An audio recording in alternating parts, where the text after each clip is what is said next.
This exercise is ring row or TRX rows. I don't have TRXs on the handles here in our facility, so we'll use the rings as a replacement. I'll show you technique for the rings, and also show you and talk about technique for a TRX handle too. They're pretty similar, so it won't be too much of a difference here. The first thing you have to go over is your positioning relative to the rings, or to the handles, and to the body. So let's get this set up here. Actually, even before that, let's go over width here. So you want, similar to a push-up, you want your hands a little bit wider than shoulder width. You don't want them closer than that, because then you're rowing and you don't have much room to work with when your shoulder blades are moving here. So you want a little wider to give yourself more room to row and actually move your shoulders and shoulder blades throughout the exercise. So when you're getting set up, a lot of people, they tend to be here and they kind of walk themselves down. That's fine. Some people tend to walk their feet out first and then jump into it afterwards. I wouldn't suggest that. It's not safe. What I like to do, I like to kind of start on the ground and then find a position and then come up from there, and then I'm going into the movement. So basically just go into it slowly and play with your positions where you feel like you're going to be comfortable with when you exercise.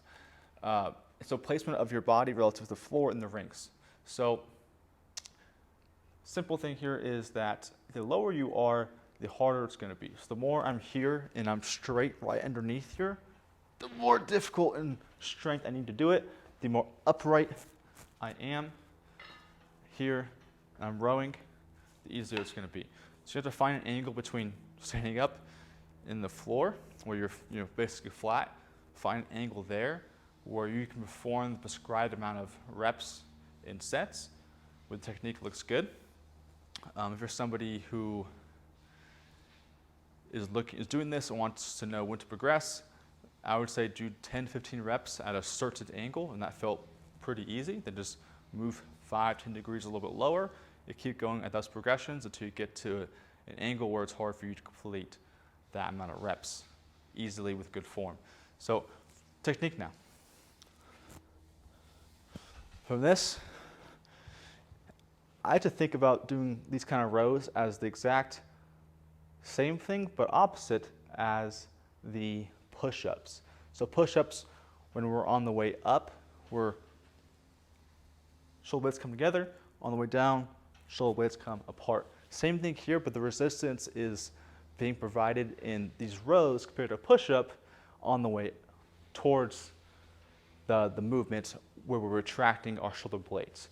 So for example, I'm here, I'm a stick, I'm locked in, pulling shoulder blades together, coming down, coming together, coming down.